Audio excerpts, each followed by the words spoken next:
Pemerintah Provinsi Papua Barat, dalam hal ini Dinas Tanaman Pangan, Hortikultura dan Perkebunan, menggelar rapat koordinasi teknis perencanaan pembangunan pertanian tahun 2024. Rapat tersebut dibuka secara resmi oleh penjabat Gubernur Dr. Andus Haji Ali Baham Temumere NTP. Secara resmi rapat koordinasi teknis perencanaan bidang pertanian juga rembuk KTNA Provinsi Papua Barat dengan memohon ridho kehendak dari Tuhan Yang Maha Kuasa.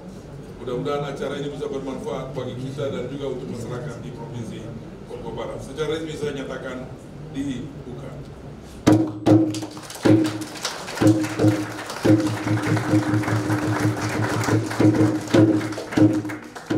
Dalam sambutan sekaligus arahannya, penjabat Gubernur Ali Baham memandang penting rapat koordinasi teknis tersebut.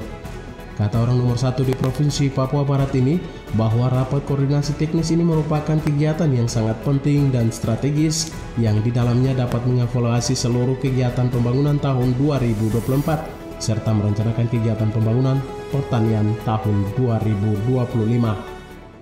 Tahun 2024. Juga tentunya ada rapat kaitannya dengan KTNA tadi, ya. KTNA tadi. KTNA ini kontak tani nelayan andalan. Ya, dari dulu disebut andalan, tapi sudah sejauh mana andalannya itu yang nanti coba kita evaluasi, ya. Hadirin yang saya hormati, ini bersamaan waktunya ada kegiatan musyawarah di Aston dan seharusnya jam 3 saya harus mengikuti Zoom di sana untuk mendengarkan motivasi dari Ari Ginanjar, ya, seorang motivator, inspirator ESG di Republik ini yang jauh sebelumnya mempunyai impian tentang Indonesia Emas, Indonesia Berakhlak 2045, dan itu kami minta untuk memberikan arahan langsung dalam kaitannya dengan penyusunan RPJMD Papua Barat 20 tahun menyongsong Indonesia Emas 2045.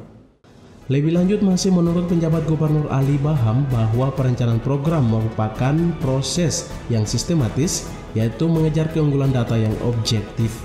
Di samping itu, pihaknya meminta agar dinas ini dapat mengevaluasi data penduduk untuk memetakan sasaran bantuan yang diturunkan pemerintah untuk melakukan pembinaan sesuai profesi dari masyarakat penerima manfaat. Pertanian diperlukan proses yang sistematis, yaitu mulai dari pengumpulan data, program, dan kegiatan sesuai prinsip objektif. Nah, ini yang penting sekali, ya. Data kita itu harus data yang objektif. Kalau data itu tidak objektif, kemudian data yang salah, maka pasti perencanaannya itu salah. Kalau kita tidak menyiapkan data dengan baik atau menyiapkan perencanaan yang baik, maka kita telah merumuskan 70% kegagalan dalam pelaksanaan. Perencanaan yang baik 70%, yaitu artinya bahwa insya Allah pelaksanaannya baik 70%. Ya, oleh karena itu maka data itu menjadi penting, apalagi data yang berhubungan dengan tanah, ya, kesesuaian tanah, ya, kaitan dengan tata ruang, kaitan dengan kesesuaian komoditas, ya, komoditas yang ada yang endemik maupun juga yang non endemik, yang tentunya secara teknis pasti saudara lebih mengetahui dari pengetahuan secara awam. Oleh karena itu pemetaan wilayah untuk Papua Barat sudah harus ini menjadi hal yang sangat penting yang kaitannya dengan lahan-lahan atau lokasi pertanian di Papua Barat ini. Di sisi lain, penjabat Gubernur Ali Baham juga melihat pertanian merupakan salah satu sektor yang memberikan sumbangsi terhadap tingginya angka inflasi di Papua Barat.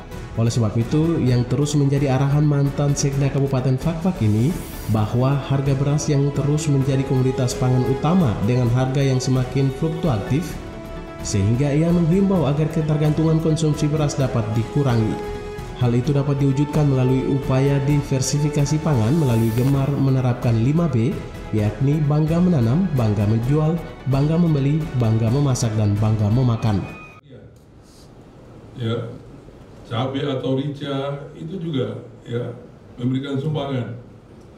Ya, saya waktu ke Wandama itu saya melihat di pasar ricanya itu datang dari Nabire, dari Trans. Tapi satu hasil yang positif adalah menggunakan jalan yang kita sudah bangun, ya kan begitu. Itu ada di artinya dalam kondisi perhitungan inflasi, kita harus kembangkan kaitan dengan juga cabai kita di sini. Ya, oleh karena itu memang Pak Kepala Dinas ini perlu evaluasi serius. Ya, sebab program ketahanan pangan ini menjadi program nasional. Di satu sisi kita beras itu kemudian dari waktu ke waktu itu harganya fluktuatif, tapi di sisi lain kita juga berusaha untuk mengurangi ketergantungan pada beras. Ya, ketergantungan pada beras. Ya, walaupun memang beras masih tetap menjadi mendominasi dari kebutuhan pangannya masyarakat. Oleh karena itu diversifikasi pangan itu menjadi program-program yang sangat penting ya, untuk kemudian itu menjadi hal yang serius bagi seluruh rumpun pertanian dan seluruh masyarakat sebenarnya. Hadir pada rapat itu pelaksana tugas Kepala Dinas Tanaman Pangan dan Hortikultura dan Perkebunan Provinsi Papua Barat, Agustinus Warbal, beserta dinas terkait dari 7 kabupaten se-Papua Barat serta tamu undangan lainnya. Dari Manokwari, Media Diskominfo Papua Barat melaporkan.